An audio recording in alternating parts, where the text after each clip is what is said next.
পাইছি। এখান থেকে এরকম করে ছিড়া বাঁচাও বাঁচাও বাঁচাও কে চেক করবার মুখ। তুমি শুধু পরিরে ভোট কেন্দ্রটা দেখাই দিবা, সে যায় আমাকে ২-৩ হাজার জাল ভোট দিয়ে দিবে। তারা সল্লগে আমনে নিরালা নির্জনে ডেটিং করেন না? একটা তুলে দিলে আসমান থেকে সাইডটা জিন চলে আসবে। এরে হারামি বেয়াদব শয়তানের বাচ্চা, ইয়া নয় সজ্জন হাগলামি করতে কেন? আরে কি করতেছে? এই আর আস্তে, এইভাবে মারলে আমার এই নরম হাড্ডি ভাঙা যাবে না? তখন আমিও পঙ্গু, লুলা, ল্যাংড়া এদের কাতারে পড়ে যাবো। ভালো তো, কদমের জায়গায় তুমি আমার জীবনে চলে আসবা। মানে? আরে তুমি একটু আগে বললা না যে কানা, ল্যাংড়া, লুলা এগুলোই আমার কপালে জুটবে। তাহলে তুমি যদি এরকম হয়ে যাও তাহলে আমি ছাড়া তার কেউ থাকবে না। তার মানে পঙ্গু বানায় হইলেও তুমি আমারে চাও, এই তো? দেখো, আমার আম্মার জিন কিন্তু আশেপাশে ঘুরপাক খাইতেছে এবং সবকিছু দেখতেছে, মনে হয় ভিডিও করতেছে। শুনো, এই যে তোমার আমার এই পেছালের ভিডিও একবার যদি আম্মা দেখা ফেলে, সেইটামেতে কিন্তু আম্মা তোমার কল্লা ফালায় দিতে পারে। তখন তো তুমি কল্লা ছাড়া মানুষ হয়ে যাইবা। রাত বিরাইতে পুষ্কুনির পার ওইখানে এইখানে ঘুরে বেড়াইবা, গলা কাটা দেও মনে করে সবাই তোমারে দেখা ভাগবো। এটা কি ভালো হইব? আর শোনো, এত কাহিনী কিচ্ছা কইরা নিজের ডিমান্ড বাড়ানোর চেষ্টা করে না। তুমি আসমানের হুর পড়ি না। হ্যাঁ, নিজের ডিমান্ড মানে? আহা, মনে করো যে তুমি আর আমি ভুলক্রমে একদিন একটা রিকশায় উঠলাম, কোথাও যাইতেছি। তুমি আমাকে হঠাৎ করে বললা, সুরমা দেখো ওই লোকটা না আমার দিকে চোখ টিপ দিছে। আবার আরেকটা লোকটা দেখাইলা, দেখা বলো দেখো সুরমা ওই লোকটা না আমার দিকে ঢ্যাপ ঢ্যাপ করে তাকায় আছে। এগুলোকে আমি বুঝি না। তুমি তো এগুলো নিজের ভাব বাড়ানোর জন্য, নিজের ডিমান্ড বাড়ানোর জন্য এগুলো আমার বলতেছো। এভাবেই তো মেয়েরা নিজেদের ডিমান্ড বাড়ায়। আর তুমি কি দেখতে খুব সুন্দর নাকি? তোমার দেখো শাকচুন্নির মতো লাগে। তোমার দাঁত দেখছো, মনে হচ্ছে কেউ হাতুড়ি দিয়ে ভাঙ্গা দিছে। আচ্ছা বাদ দাও সব, কদমের বিচার লাগবো তো কদমের বিচার এই সুরমা করবে। হ্যাপি? এই কাজটা তুমি করতে পারবা? ওমা, এতক্ষণ তোমার আমি কি কইলাম? তোমার ধারণা নেই আমার ক্ষমতা। আমি আম্মার কাছে যে কদমের নামে বিচার দিব, কদমের এমন শাস্তির ব্যবস্থা করা হবে। এই যে জিন আইতেছে। জিন কোথায়? ওই যে ওই যে ওই যে দেখো দেখো দৌড়ে আইতেছে, দেখো ওই ওই যে ওই যে। কই, আমি তো কিছু দেখতেছি না। আমি বুঝছি, আমার আর আম্মার কাছে কদমের বিচার টিচার দেওয়া লাগবে না। জিন বুঝা গেছে, সিগন্যাল এখানে চলে আসছে। জিন কদমরে উঠে আম্মার কাছে নিয়ে যাবে, তুমি দেখো। মন্ড একটা। কাজী, এত তরপর তরপর ঝনঝন শব্দ করা ঠিক না। এইসব কাজ আস্তে ধীরে করতে হয়। আচ্ছা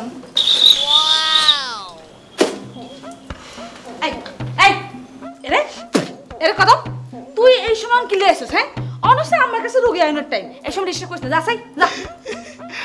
আম্মা, আপনার সার্কিটে নাকি ডিস্টার্ব দিছে। সার্কিটটা কি কাজ করে না? কোনো সমস্যা নাই। আমার পরি সায়রা বানু আমার পাঠাইছে আপনার সার্কিট ঠিক করে দেওয়ার জন্য। সেই জন্য আমি আসি আপনার সার্কিট ঠিক করে। রে এই তুই কেন উল্টোপাল্টা কি কথা কস? হ্যাঁ আম্মা, ইগরে ধরে খেতে দিতাম নি কোন সাই? হ্যাঁ,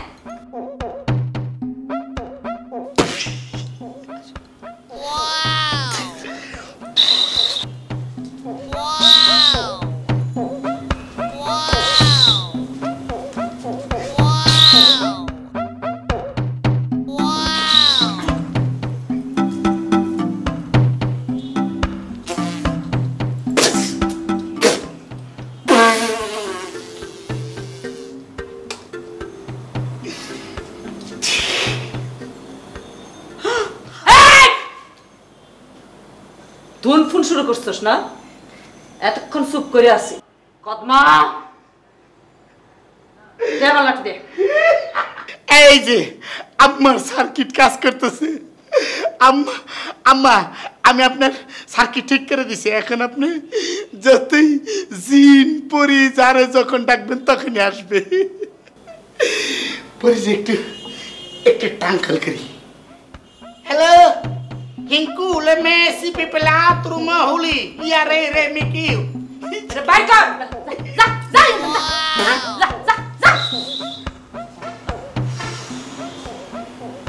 কোত্থেকে গেছে পাগল ছাগল সব এসে জুটে আমার কপাল। এই যা আম্মা ঠিক করো। আচ্ছা আম্মা, এই যে ছোট তাবিজ কিন্তু কমে গেছে, এগিয়ে আউন লাগবো। হ্যাঁ, সুতো তো এক ডিব্বা দেওয়া যা আছে।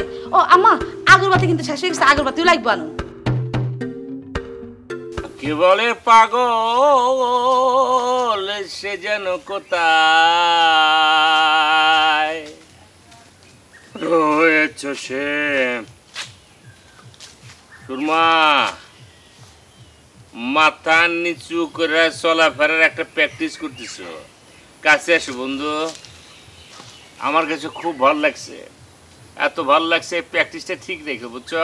হ্যাঁ, 2 দিন পরে তো শরমে লজ্জায় ঘর থেকে বাইরেতে পারবা না, ঘুমটা দিয়ে ঘরে থাকুন লাগবো। বার 12 হাত বাঙ্গির 13 হাত বিসির মতো কথা বলতেছো। হ্যাঁ দেখো আমার মাথা মুথা খারাপ আছে, এখন আমার মাথাটার হেড করো না, খবর করে দিন। এত লম্পা লম্পা কথা কইও না, বাংলা ফিল্মের কাবিলার লাহানি। কদম একটু আগে কি হয়ে গেছে জানো? হ্যাঁ কি বলে গেছে? তুমি নাকি সাহেবি পীর মার কাছে পাঠাইছিলে ওরে শাস্তি দেওয়ার জন্য। হ্যাঁ পাঠাইছি তো। খুব তো চাপা মাইরা শেফালিরে বলছিলা তোমার মা কদম রে পানিশমেন্ট দিয়ে মারিয়ে হালাইব। কই কদম পড়াটা কি করছে জানো? কদমের পরি দিয়া উল্টা তোমার মার যত জিন পরি আছে এটি লক করে ফেলছিল, পরে অবশ্যই ছেড়ে দিছে। তোমার মাইক্রোম এক প্রকার উল্টা পানিশমেন্ট পেয়ে গেছিল। তোমার মার বেকার লাঠি দিয়ে একটা বাড়ি দিতে চাইছিল, বাড়ি দিত না কি? তোমার মার মাথার ভিতর তো সবসময় শয়তানি বুদ্ধি কাম করে। হ্যাঁ আজকে কদম রে খাইছি, আজকে ওর পরিরেও খাইছি। শোনো বাহার, তোমার একটা কথা বলি। কদম আমার আম্মা সাহেবের মাথায় বাড়ি তো দূরে থাক, জীবনের সামনে যায় 2-4টা কথা বলার মতো সাহস পাবে না। বেয়াদবি তো দূরে থাক, তোমার আমি আজকে একটা নমুনা দেখাই। দেখো কদম যদি আমার আম্মা মানে সাহেবের সাথে যায় বেয়াদবি করতে পারে, তাহলে ওর পরি তো আছে, যে পরির জন্য কদম এত পাওয়ার দেখায়, ওই পরির আজকে আমি চ্যালেঞ্জ করি। দেখো এ পরি, আজকে সুরমা চ্যালেঞ্জ করতেছে তোরে। সুরমা পারলে কিছু কইরা দেখা। দেখো এবার এই আরে আরে এ কি খেলা চলছে হরদম? কদমের জিন তো আসলে এসে পড়ছে, পড়ে পড়ছে। এই ইয়াল্লাহ, কদমের পরে তো সত্যি সত্যি চলে আসে। না না, আমি তার ভাষা বুঝতেছি না, ভাষা বুঝলাম না তো কিছু কম যেত। ইয়া এই শোনো সুরমা, তুমি একটা অপরাধ করে ফেলেছো। তুমি তাড়াতাড়ি হের কাছে মাপ চাও, যে যে গেছে হের কাছে মাপ চাও। না না, এটা ঠিক হইতেছে না, নাহলে কিন্তু খুব সত্যি একটা ধ্বংসের মুখে পড়ে যাবো। পরি আমি মাফ চাই। হ্যাঁ যাও। এই যে কদমের পরি মানে আপনি যেখানেই থাকেন দেখেন, আমি তো আপনার ভাষায় আপনার বুঝায় বলতে পারবো না, খালি আমি এইটুকু ইংরেজিতে বলে দিই। আই এম নট অপরাধী। আমি বিশ্বাস করেন পরি আপু, আমি এর ভিতরে ছিলাম না, খালি অল্লগে একটু আসছিলাম আর কি। আমার মাফ করে দিয়েন পরি আপু, আমি আমি আমি আমি কিছু জানি না আপু, আমার সত্যি আমি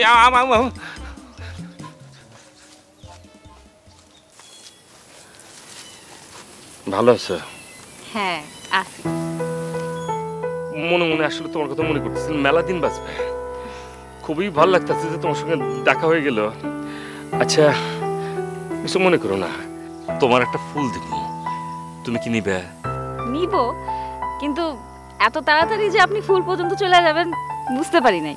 যাইতে যেতে হবে, আমি ভাবলাম হয়তো দেরি করে লাভ কি, সেজন্য চলে এলাম। I love you. আমি জানি না আমি আসলে কি করতেছি, তারপর আমি বলছি এটা ধরো। বাহ, ফুলটা তো অনেক সুন্দর। শুধু ফুল না, ফুলের মতো আমিও সুন্দর। বিশ্বাস করো, আমার জীবনে কোনোদিন প্রেম হয় নাই, মানে আমি কোনোদিন কারো প্রেমে পড়িনি। আজকে আমার মনে হইতেছে কি আমি আসলে একটা প্রেমে পড়ছি, মানে সেটা মানে আমি আসলেই পড়ছি। আর আমার জীবনে কেন প্রেম হয় না জানো? কেন? বাপ ছেলে কি এক মেয়েরে পছন্দ করতেন নাকি?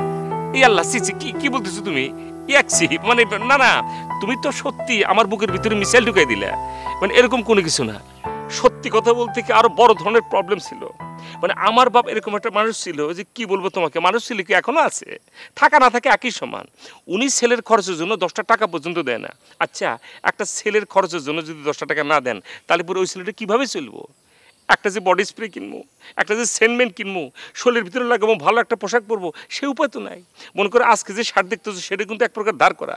যদি এরকম করে আমার চলা লাগে তাহলে পরে তো ওই ছেলের জীবনে কোনো প্রেমও জুটবে না, কিছুই জুটবে না, কোনো মায়া মানুষ আসবে না। আসবে কি তুমি কও? আমি কি অযুক্তি কোনো কথা বলতেছি? এই জন্যে আমার জীবনে কোনোদিন কোনো প্রেম হয় নাই। এই জন্যই বলতেছি, আমার জীবনে যে কিপটা একটা বাপ পাইছি আমি, আমার এই প্রেম ভালোবাসা যে জীবন হইল না, সেজন্য তো আমার বাপই দেয়, তাই না? আমি আর কারে দায়ী করবো? অবশ্যই এরকম পিতা তো সন্তানের জন্য দুশ্মন, যে পিতা প্রেমের বিষয়ে সন্তানকে সহযোগিতা করে না। অবশ্যই এই কথাটা ওইভাবে ঠিক না।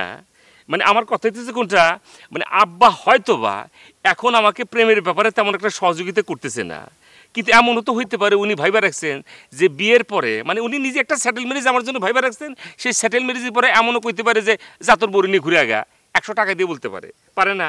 এমন হইতে পারে উনি আমার বলতে পারে যা তুই কক্সবাজার যে ঘুরে আগা, তোদের জন্য দুজনের জন্য দূরে টিকিট রাখছি, আছে না? মানে সেই হিসাবে বলতেছি, এমন হইতে পারে না আব্বা এখন যেটা আমার জন্য ভাবতেছে না, আবার পরবর্তীর জন্য কিছু একটা ভাইবা রাখছে, মানে সেটেল ম্যারেজ করাই দিব, টাকা পয়সা একটু খরচ দিব, আছে না? সেদিক থেকে আমি বলবো কি এটা 50-50 চান্স আছে, বুঝছো না? কিন্তু আমি মনে করতেছি কি এগুলোর তো আসলে কোনো কিছু ভাইবা কোনো কিছু লাভ নাই। এখানে যেহেতু তোমার সঙ্গে আমার একটা প্রেম হয়ে গেছে গা, তাহলে পরে আমরা এগুলো নিয়ে আলোচনা কেন করতেছি, তাই না? আপনার সাথে আমার কখন প্রেম হয়ে গেল? ইয়াল্লাহ, কি করতেছি এগুলো?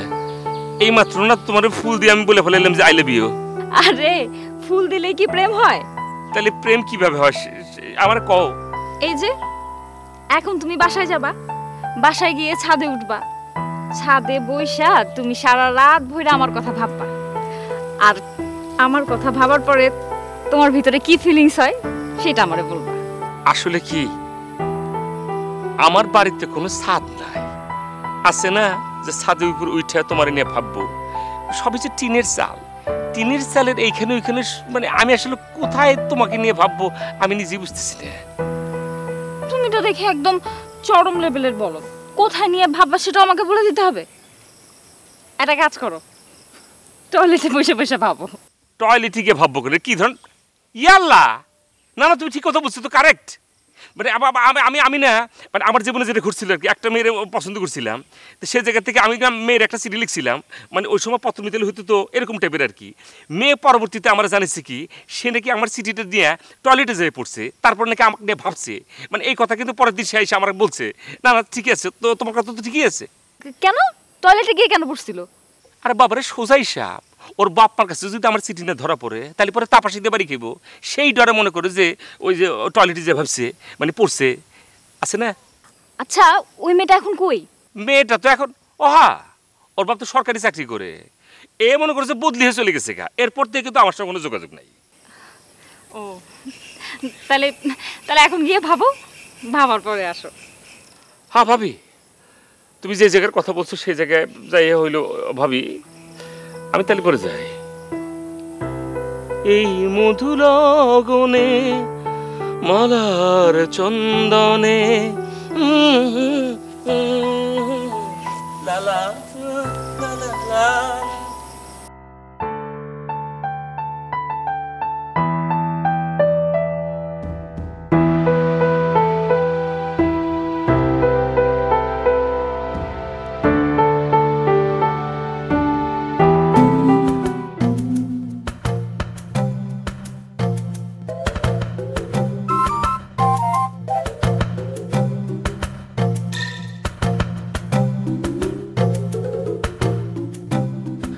আল্লাহ, আমার ভিতরে ফিলিংস আসতেছে না কেন, কেন প্রেম জাগতেছে না? তাইলে কি শেফালির সাথে আমার প্রেম হবো না? আল্লাহ তুমি রহম করো, আমার বুকের ভিতরে একটু প্রেম জাগায় দাও, নাইলে আমার বুকের বাম পাশে একটা সিন সিন ব্যথা উঠে দাও। ওই যে প্রেমিকের যেরকম করে প্রেম করার পরে বুকের বাম পাশে সিন সিন ব্যথা হয়, সেরকম আল্লাহ। লাইলে মজনু, শিরি ফরহাদ, রুমি জুলিয়েট এরা যেরকম প্রেম করিয়া হাবুডুবু খেয়ে ডিগবাজি খেয়ে কাবাডি খেলছে, আমার ভিতরে সেরকম প্রেম জাগায় দেবো আল্লাহ। আমি যাতে ওই যে লাইলে মজনু শিরি ফরহাদের প্রেমিকরা যেমন করে সিরা কাপড় সবর পুরা বালুর পাহাড়ের ভিতরে দাপড়া দাপড়ি করছে। লাইলি তোমার এসেছে গো ফিরিয়া মজনু গো আঁকি খোলো, সেরকম যে বোরকা পিন্দা এক প্রকার দূরে করছে। আমার ভিতর তুমি সেরকম ফিলিংস থাকে দাও যাতে করে আমি ওরকম প্রেমিক হয়ে যাই গো। কোনো মেয়ে যেখানে আমার কোনো প্রেম নিবেদন জীবনে করল না, সেইখানে আমারে এক প্রকার প্রেম নিবেদন করে শেফালি বসে আছে। এরকম রেডিমেড ভালোবাসা আমি কই পাবো গো আল্লাহ। আমার ভিতরে এরকম লাইলে বুঝলো সিঁড়ি ফরাত রুমে জুড়ে প্রেম দিয়ে দাও, যাতে করে সবাই কয় পুঁথি বইয়ের মতো পড়তে থাকে বাজারে কিনে কিনে শেফালি বাহারের প্রেম, না না বাহার শেফালির প্রেম।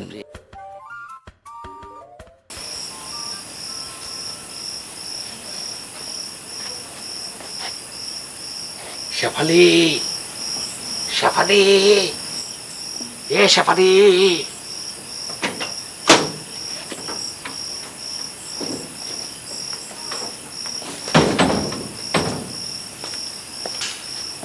কি ব্যাপার এত রাইতে আপনি?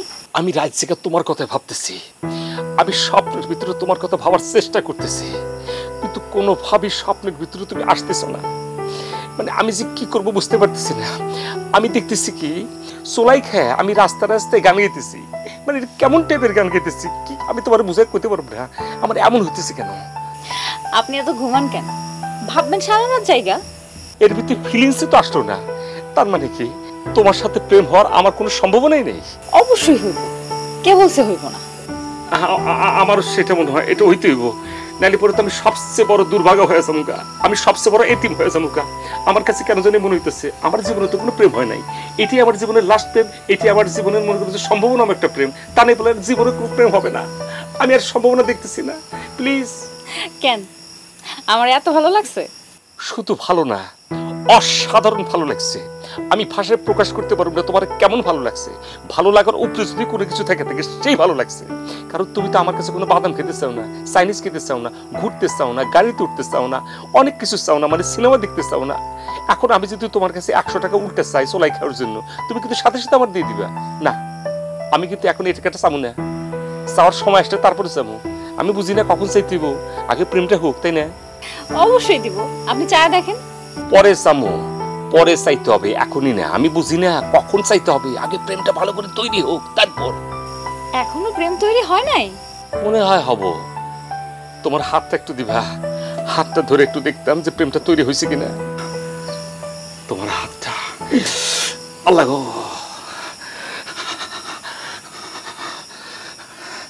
বিশ্বাস করো, বিশ্বাস করো, আমি তোমার খুব ভালোবাসি। তোমার স্যার আমি বাঁচব না গো, তোমার স্যার আমি আত্মহত্যা করে মরেছি মুখা। আমার মনে হচ্ছে কি আমি বুঝি এই দুনিয়া নাই। বিশ্বাস করো শেফালি, আমি যে কোন দুনিয়াতে আছি আমি নিজে জানি না। এই তো তোমার মধ্যে প্রেম জাগতেছে। জাগতেছে, কিন্তু কলিজার ভিতরে এখনো প্রেমটা এসে করে আসতেছে না। আমার মনে হয় প্রেমটা এখন আস্তে আস্তে জাগতেছে। দেখো তুমি আমারে প্রেম নিবেদন করিয়া তুমি খাড়ায় আছো, তারপরও আমার ভিতরে প্রেমটা আসতেছে না কেন আমি বুঝতেছি না, কেন আসতেছে না। আসল প্রেম জাগতে একটু সময় লাগে।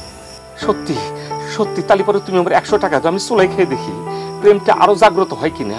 মানে প্রেম আমার মনে হয় জাগ্রত হবো, মানে প্রেম খারাইবই। হাতটা ছাড়েন, হাতটা ছাড়েন। তুমি কি মাইন্ড করছো?